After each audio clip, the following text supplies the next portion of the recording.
नमस्कार, स्वागत है आप सभी का। मैं हूं आप सभी के साथ रिया डंगवाल। आप देख रहे हैं HNN न्यूज। तारीखें बदलती हैं, साल बदलते हैं, हादसों की जगह बदल जाती है, लेकिन घाव वही रहते हैं। 6 दिसंबर 2025 की रात गोवा के रोमियो लेन नाइट क्लब में आग की घटना आप शायद ही भूले होंगे। इस हादसे में 25 लोगों की दर्दनाक मौत हो गई थी। बिल्कुल वैसे ही बुधवार को राजधानी दिल्ली भी दहक उठा। मालवीय नगर में सुबह सुबह जब लोग अपनी दिनचर्या शुरू कर रहे थे, तब एक 5 मंजिला होटल मौत का लाइव चेंबर बन गया। ये तस्वीरें कल की ही घटना से है। इस भीषण अग्निकांड ने एक झटके में 21 मासूम जिंदगियों को हमेशा के लिए सुला दिया और कई लोग इस वक्त अस्पताल में जिंदगी और मौत के बीच जंग लड़ रहे हैं। लेकिन सवाल यह है कि क्या यह सिर्फ एक हादसा है? नहीं, ये प्रशासनिक लापरवाही और लालच के कॉकटेल से की गई सीधे साधी हत्या है, यानी सीधे साधे लोगों की हत्या है। तफ्तीश में जो सच सामने आया है, उसे सुनकर किसी का भी खून खौल उठेगा। ना कोई फायर एनओसी, ना हवा आने जाने यानी वेंटिलेशन की प्रॉपर व्यवस्था और ना ही आग बुझाने के मुकम्मल इंतजाम। सुबह 8:30 बजे आग लगी। 8:50 तक फायर ब्रिगेड को, फायर विभाग को 3-4 कॉल की गई। दमकल गाड़ियां सुबह 9:40 पर मौके पर पहुंची। पूरा 1 घंटे बाद वेंटिलेशन ना होने की वजह से पूरी बिल्डिंग में जहरीला धुआं भर गया। लोग अंदर ही घुटते रहे, चीखते रहे, मदद की गुहार लगाते रहे और आखिर में 21 सांसें हमेशा के लिए थम गई। इन 21 लोगों में ज्यादातर विदेशी नागरिक भी शामिल है। इससे पहले उपहार सिनेमा, अनाज मंडी, मुंडका, करोल बाग का अर्पित पैलेस और अब मालवीय नगर। दिल्ली आखिर कितनी और लाशें देखना चाहती है? चंद पैसों के लालच में मासूमों की जिंदगी से यह खिलवाड़ कब तक चलेगा? एनओसी के नाम पर कागजी खेल खेलने वालों वो भ्रष्ट अधिकारी आखिर कब सलाखों के पीछे जाएंगे? आज इसी पर करेंगे चर्चा। लेकिन देखिए, ये तस्वीरें कल की उस घटना की हैं और जब आप तस्वीरों को देखेंगे तो समझिए किस तरह से, कितनी संकरी गली में ये बेड एंड ब्रेकफास्ट पॉलिसी के तहत ये होम स्टे या होटल चलाया जा रहा था। इसके ग्राउंड फ्लोर पर एक रेस्टोरेंट चल रहा था। उसी बिल्डिंग के बेसमेंट में इस रेस्टोरेंट की किचन थी और ऊपर जो बाकी मंजिलें हैं, टोटल 5 मंजिलों की ये इमारत, ऊपर ही जो मंजिलें हैं उनमें होटल संचालित हो रहा था। बेड एंड ब्रेकफास्ट स्कीम के तहत जो लाइसेंस इसे मिला हुआ था, उसके तहत 6 कमरे बनाने की ही इजाजत है। लेकिन इस होटल में, इस बेहद संकरी गली में, पतली सी गली में 25 कमरे का होटल चलाया जा रहा था। सोचिए, जब फायर ब्रिगेड मौके पर पहुंची, 47 लोगों को रेस्क्यू किया गया, 21 लोग वहीं जलकर मर गए, तो आप समझ सकते हैं कि किस तरह से सभी कमरे जो थे वो फुल या पैक्ड थे। बेसमेंट की स्थिति ऐसी है कि कल जब रेस्क्यू ऑपरेशन भी चल रहा था, फायर ब्रिगेड की टीम ने बेसमेंट में जाने से भी मना कर दिया था। अब देखिए कैसे हुई 21 जिंदगियां स्वाहा, वो भी समझिए। लोग फंसे हुए थे, चीख पुकार मच रही थी। कुछ लोग खिड़कियों से कूदकर बाहर निकले, खिड़कियां तोड़ी गई क्योंकि पूरी इमारत जो थी वो सील पैक थी। 9:40 के करीब एम्बुलेंस और जो फायर सेफ्टी विभाग है वो पहुंचा। 10:30 बजे तक धुआं फैला, वेंटिलेशन नहीं था। 11 बजे तक फायर ब्रिगेड की टीम आग पर काबू नहीं पा सकी थी। दोपहर तक 21 मासूम लोगों की जान जा चुकी थी। 47 लोगों को बचाया गया था। मरने वालों में कई विदेशी नागरिक शामिल हैं। कई घायलों का अस्पताल में इलाज चल रहा है। बिना एनओसी ये होटल चल रहा था। अपने आप में बड़ा सवाल खड़ा करता है किस तरह से ना तो इसके पास फायर सेफ्टी ऑडिट था, ना ही एनओसी थी। जो नॉर्म्स है, जो नियम है, उसके तहत अगर कोई बहुमंजिला इमारत है जिसमें ऐसा व्यावसायिक जो है कामकाज चल रहा है, तो उस जगह पर 2 एंट्री और एग्जिट गेट होने चाहिए, लेकिन यहां एक ही गेट था। अग्निकांड के लिए आखिर जिम्मेदार कौन है वो भी समझिए। होटल में वेंटिलेशन नहीं था प्रॉपर, सभी खिड़कियां स्थायी रूप से सील की गई थी, यानी बंद थी।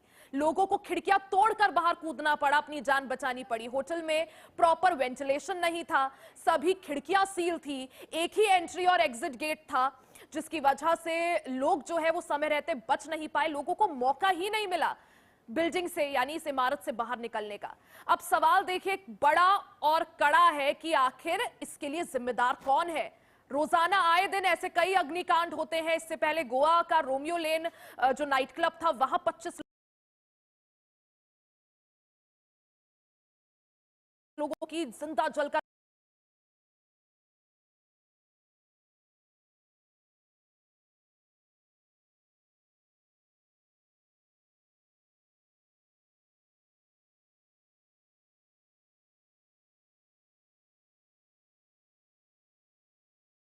मौत हो गई थी। आपको याद होगा किस तरह से राजधानी दिल्ली में इससे पहले एक कोचिंग इंस्टीट्यूट में 3 बच्चे अंदर बेसमेंट में मर गए थे। ऐसे कई जो मामले सामने आते हैं अपने आप में बड़ा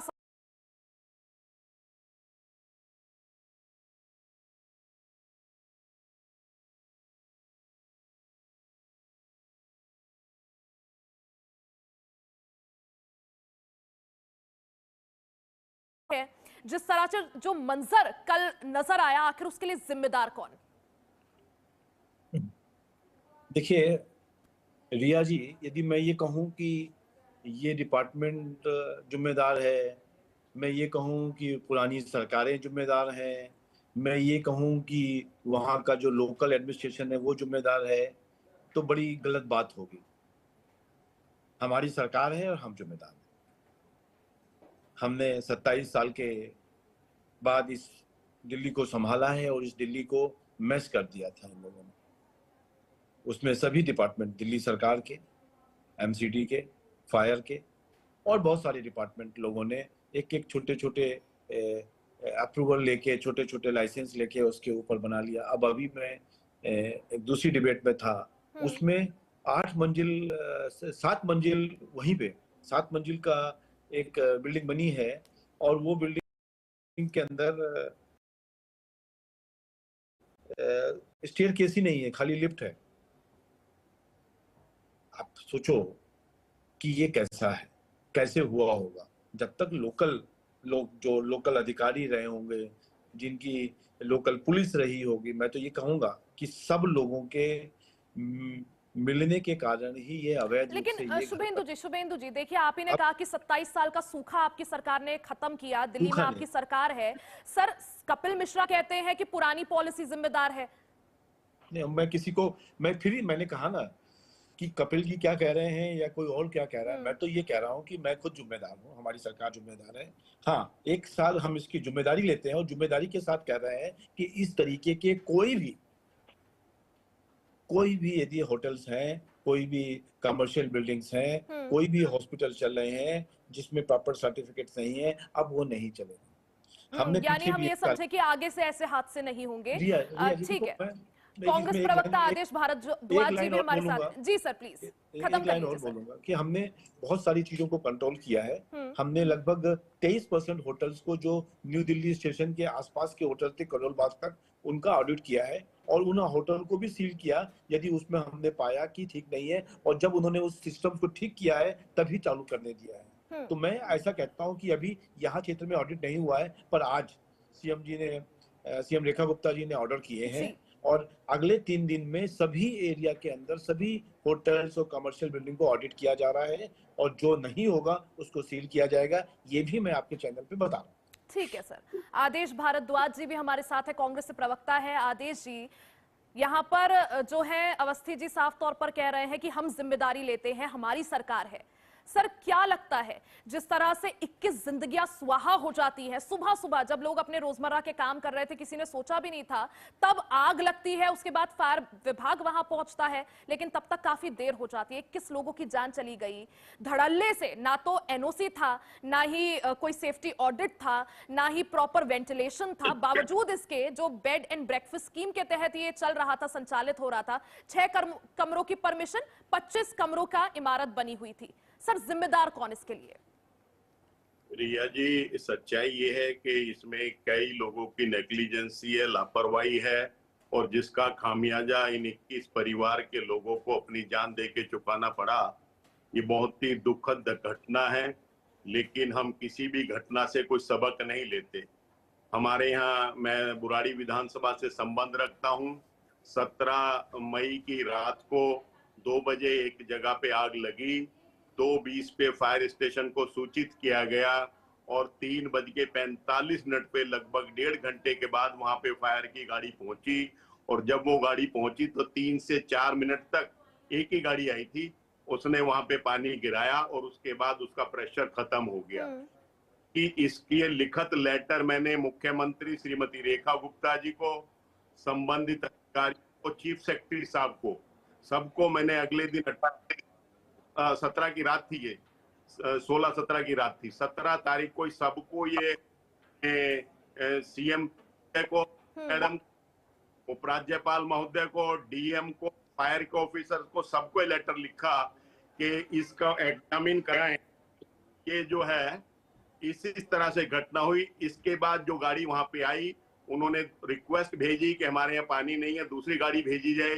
वो गाड़ी लगभग 50 मिनट के बाद आई, जबकि हमारे यहाँ से फायर स्टेशन जहांगीरपुरी में है, जो रात के 2 बजे में 15 मिनट से ज्यादा का समय नहीं लगना चाहिए।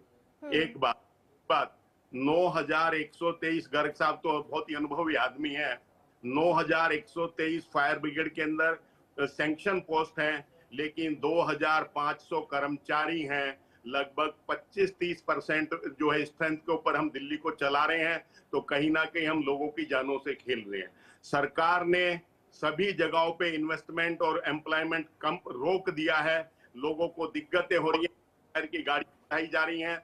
भारद्वाज जी की घटनाएं होती हैं, जांच समितियां बैठती हैं। आज भी मुख्यमंत्री रेखा गुप्ता ने बैठक बुलाई है, घायलों से जाकर अस्पताल में मुलाकात की, मुआवजे का ऐलान किया, लेकिन क्या ये काफी है सर? हमारे साथ अतुल गर्ग जी भी हैं, पूर्व चीफ है फायर सेफ्टी से जुड़े हुए। अतुल जी, सबसे पहले आपसे मैं नॉर्म्स समझना चाहूंगी। आई एम श्योर आपने भी तस्वीरें देखी होंगी, जिस बिल्डिंग में कल आग लगी, काफी संकरी गली, ब्रेड एंड ब्रेकफास्ट स्कीम, जिस स्कीम के तहत वो बिल्डिंग चल रही थी, उसमें होटल चल रहा था, 6 कमरों की परमिशन, लेकिन 25 कमरे संचालित हो रहे थे। अब ऐसी बिल्डिंग में नॉर्म्स क्या कहती है? फायर एनओसी आखिर कब मिलता है? देखिए, मैं ये बताना चाहूंगा आपको कि सबसे पहले जो फायर एनओसी या फायर सर्टिफिकेट लेने की जो रिक्वायरमेंट है, उसमें 2 जीने या 2 रास्ते होने चाहिए। ये मिनिमम रिक्वायरमेंट है। उसके अलावा बहुत सारी चीजें होती हैं, स्मोक वेंटिंग चाहिए, पानी का टैंक होना चाहिए, पंप होने चाहिए, होजिल होनी चाहिए, बहुत और डिटेक्शन सिस्टम होना चाहिए, ऐसी बहुत सारी चीजें हैं। बट सबसे बेसिक रिक्वायरमेंट जो है वो 2 जीने होने चाहिए। और बहुत सारे लोग इसीलिए अप्लाई नहीं करते हैं, क्योंकि वो क्या कहते हैं, पहले घर बनाते हैं, क्योंकि घर में रिक्वायरमेंट एनओसी की होती नहीं है, और बाद में उसको कॉमर्शियल यूज करते हैं और वो फायर एनओसी अप्लाई इसलिए करते नहीं है। इस बिल्डिंग में भी क्या हुआ कि 1 जीना था और लोहे के गेट लगे हुए थे, इलेक्ट्रॉनिक गेट लगाए हुए थे, जो इलेक्ट्रॉनिक और फायर होती है तो उसमें जो है जाम हो जाते हैं। सारी खिड़कियां बंद की हुई थी, आगे उन्होंने शीशे का ऐसा बताया गया लगा, तो कोई धुआं निकलने की भी जगह नहीं थी और आदमी निकलने की भी जगह नहीं थी। और पूरी बिल्डिंग जो थी, आप अगर देखें, आप किचन जो है बेसमेंट में चला रहे हैं, उसके बाद रेस्टोरेंट है, उसके बाद भी आपने कोई एनओसी नहीं लिया, किचन के लिए भी नहीं लिया, और आपने गेस्ट हाउस चलाने, तो ये तो पूरी बिल्डिंग में इन्होंने कोई भी रूल का पालन नहीं किया था, सारे रूल वायलेट किए हुए गए थे। और ये हादसा हुआ, और ये तंग गलियां थी, वहां पे फायर ब्रिगेड को थोड़ा सा पहुंचने में टाइम लगता है, ये बात बिल्कुल सबको पता है, और ये होता ही है, हर फायर में होता है। यानी जो है, जिस तरह से बिल्डिंग बनाई गई थी, जो होमस्टे उसमें चल रहा था, साफ तौर पर देखा जा सकता है कि नियमों की अनदेखी की गई थी। Suvendu Shekhar Awasthi ji, sir, I am sure ये कोई पहली बिल्डिंग नहीं होगी उस एरिया में, जहां पर जो मैक्स हॉस्पिटल है साकेत का, उसके आसपास कई सारी ऐसी इमारतें हैं, बिल्डिंग्स हैं, जहां होमस्टेज चल रहे हैं, होटल्स चल रहे हैं। आखिर हमारा जो सिस्टम है, जो प्रशासन है, वो क्यों किसी इतनी बड़ी घटना का इंतजार करता है और उसके बाद नींद से जगता है, उसके बाद एक्शन लेता है?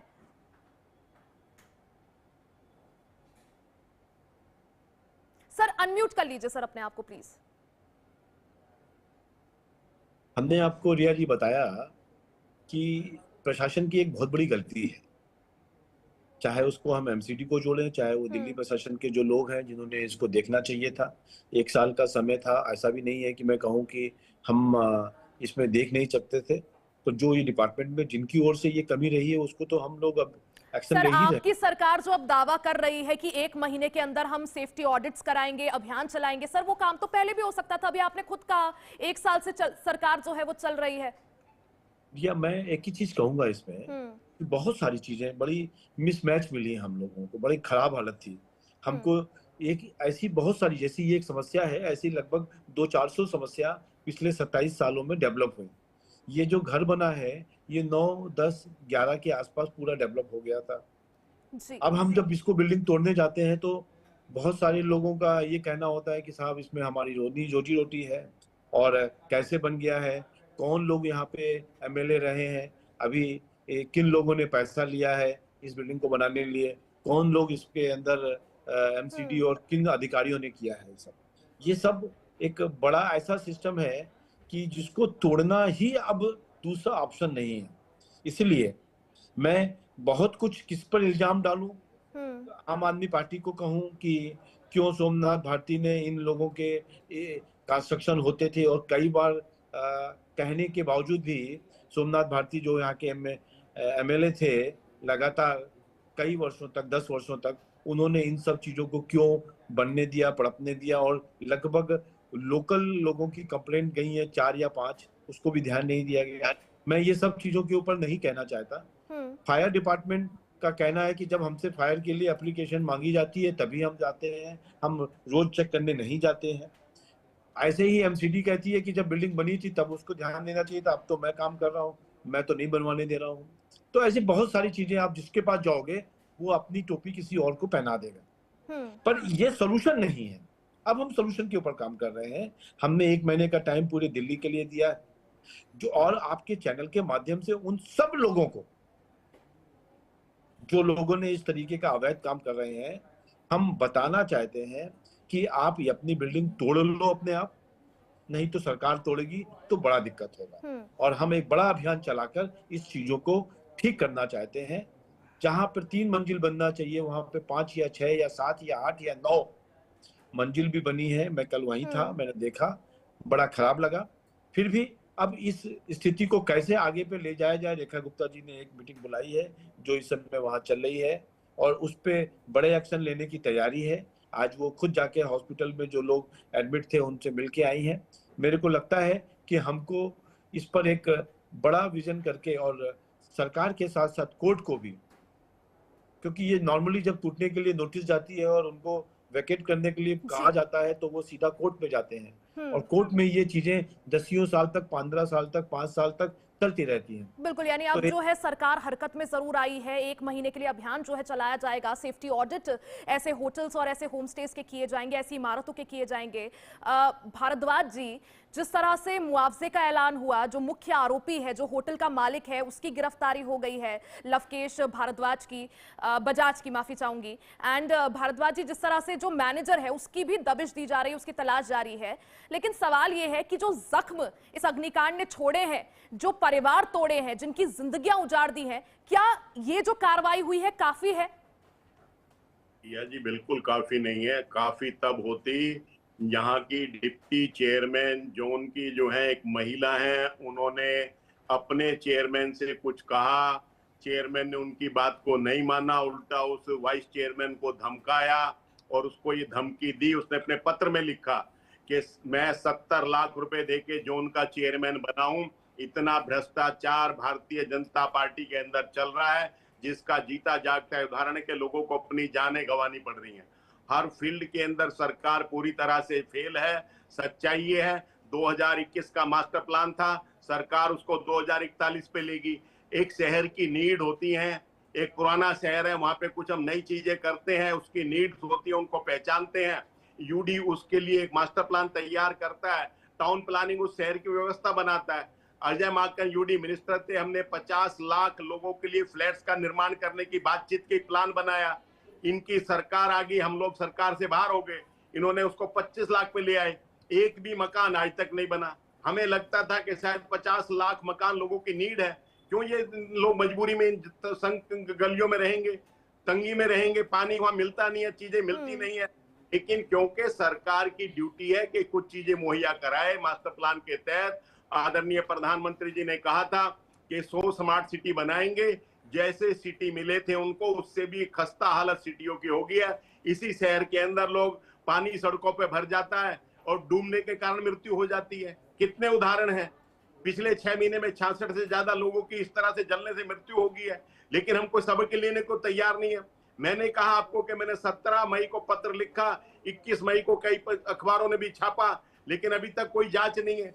वो तो शुक्र हो कि जहां पर आग लगी थी उसके 3 तरफ 100 फुट की सड़क थी, तो लोगों ने वहां भी ऐसे गद्दे बिछा के लोगों ने मदद की और फायर ब्रिगेड 1.5 घंटे बाद तक पहुंची थी। तो कौन वो लोग हैं जिन्होंने 9173 सैंक्शन पोस्ट रखी हैं और वहां पे 2500 कर्मचारी रखे हुए हैं? लगभग 75% कर्मचारी कम है, 70% के करीब। कैसे आप सुविधाएं दे पाएंगे? तो ये तमाम ऐसे इश्यू हैं कि जो सरकार पूरी तरह से अनदेखा कर रही है, लेकिन दुर्भाग्य ये है कि कहीं ना कहीं दिल्ली को भी कहीं और से चलाया जा रहा है, जिसका खामियाजा दिल्ली के लोगों को भुगतना पड़ रहा है। हम आदरणीय मुख्यमंत्री ने एक दिन कहा था, मेरे सामने तो फाइल आ जाती है, मैं अंगूठा लगा देती हूँ और बस मेरा काम खत्म हो जाता है। बताइए अवस्थी जी, भारद्वाज जी कह रहे हैं दिल्ली को भी कहीं और से चलाया जा रहा है, यहाँ सिर्फ काम ये है कि फाइलों पर साइन कर दिया जाता है। देखिए, अभी तक मैं राजनीतिक बातें नहीं कह रहा था, पर चूंकि भारद्वाज जी ने बात करी है राजनीतिक बात, तो जवाब राजनीतिक ही मिलना चाहिए। ये जिस हौजरानी की बात करते हैं, इन्हीं कांग्रेसी की नेताओं ने गली गली इंच इंच जमीन बेच दी। इन्हीं की सरकारें थी, उन्होंने उस जमीनों को इस तरीके से बेचा कि निकलने के रास्ता तक नहीं छोड़ा। ये जमीनों के व्यापारी लोग, यही नहीं खाली हौजरानी में नहीं, पूरे दिल्ली में मुंडका काल से लेके ये जितने नेता हुए इनके कांग्रेस के, जिनको जो कई तो उसमें से एमपी भी बन गए, उन्होंने इंच इंच भर की जमीन बेची और अपने आप को डेवलप किया। अवैध कॉलोनियां, आज अवैध कॉलोनियों को डेवलप करने वाले लोग, आदेश भारद्वाज जी के लोग आज हमको ज्ञान दे रहे हैं, कह रहे हैं कि ये कैसा कर दिया आपने। मेरे को बार बार कहना है कि इस दिल्ली को बेहाल करने का काम, इस दिल्ली को जो एक बहुत सुंदर दिल्ली थी उसको एक स्लम बनाने का काम आदेश भारद्वाज जी के पार्टी ने किया है।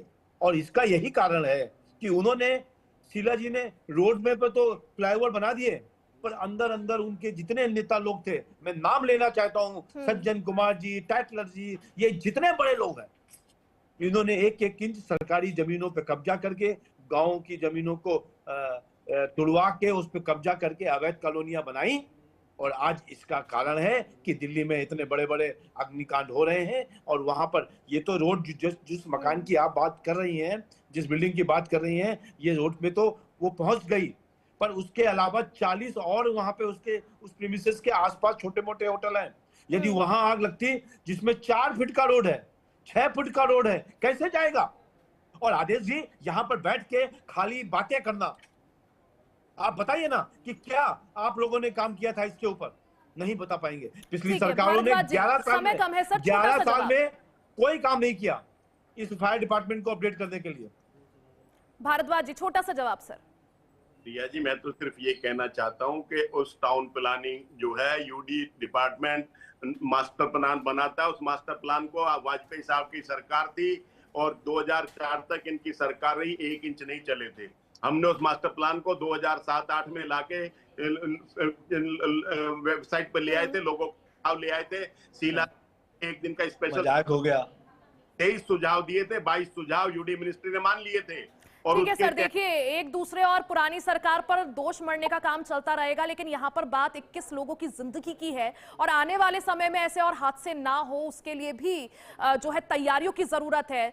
गर्ग जी से एक फाइनल कमेंट में चाहूंगी। अतुल गर्ग जी, ऐसा सिर्फ कुछ 1-2 इलाके नहीं है दिल्ली में, ऐसे कई कंजस्टेड इलाके हैं, चाहे आप राजेंद्र नगर ले लीजिए, ओल्ड राजेंद्र नगर ले लीजिए, लक्ष्मी नगर का इलाका ले लीजिए, जहां कई बहुमंजिला इमारतें हैं, ऐसे में पीजीज भी चल रहे हैं, होम स्टेज भी चल रहे हैं, होटल भी चल रहे हैं। ऐसी जगहों पर क्या फायर सेफ्टी विभाग का काम सिर्फ ये कि आग लग गई तो उसके बाद मौके पर पहुंचकर एक्शन? क्या उनकी जिम्मेदारी ये नहीं है कि इससे पहले इन्हें एनओसी दी जाए, उस पर जांच बैठे? देखिए, मैं इसका 2 में जवाब दूंगा। पहले तो मैं ये बताना चाहूंगा, हमारी जो गवर्नमेंट निरंतर प्रयास कर रही है, क्योंकि दिल्ली की आबादी 70% इसी तरह के इलाकों में रहती है, बाकी आबादी जो है थ्राइस कॉलोनी कह लीजिए या बिल्डिंग प्लान उसमें रहती है। हमने अभी दिल्ली फायर सर्विस ने 24 क्यूआरवी व्हीकल ऑलरेडी ऑन रोड पे लगा दिए हैं, 50 आने वाले हैं, 20 हम लोगों ने मोटरसाइकिल जो है दिल्ली फायर सर्विस ने अभी खरीदी है। ये क्योंकि ऑर्डर देने में बनती है, इसमें थोड़ा टाइम लगता है, वो ऑलरेडी आ चुकी हैं।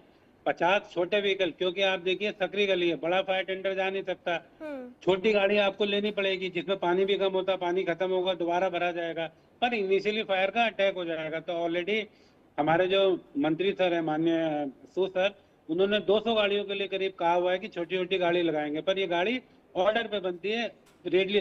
तो ये प्रोसेस जारी है, बहुत कंटिन्यूस प्रोसेस जारी है, बहुत मेहनत की जा रही है, क्योंकि बिल्कुल। और ये आज ही सीएम रेखा गुप्ता बैठक भी कर रही हैं इसी अग्निकांड को लेकर। क्या कुछ बड़े डिसीजन लिए जाते हैं और आगे किस तरह से उनको लागू किया जाता है वो देखना भी जरूरी होगा। आप तीनों का ही बहुत बहुत शुक्रिया समय देने के लिए, हमारे साथ जुड़ने के लिए।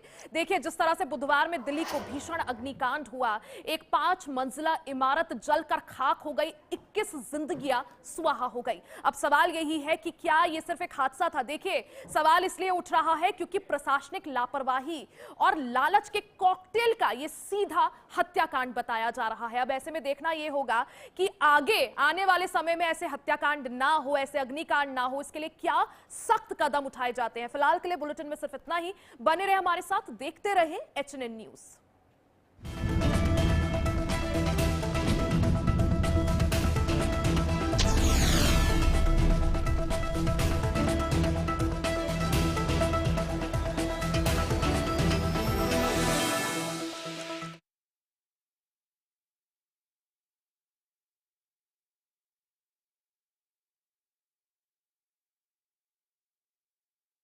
अब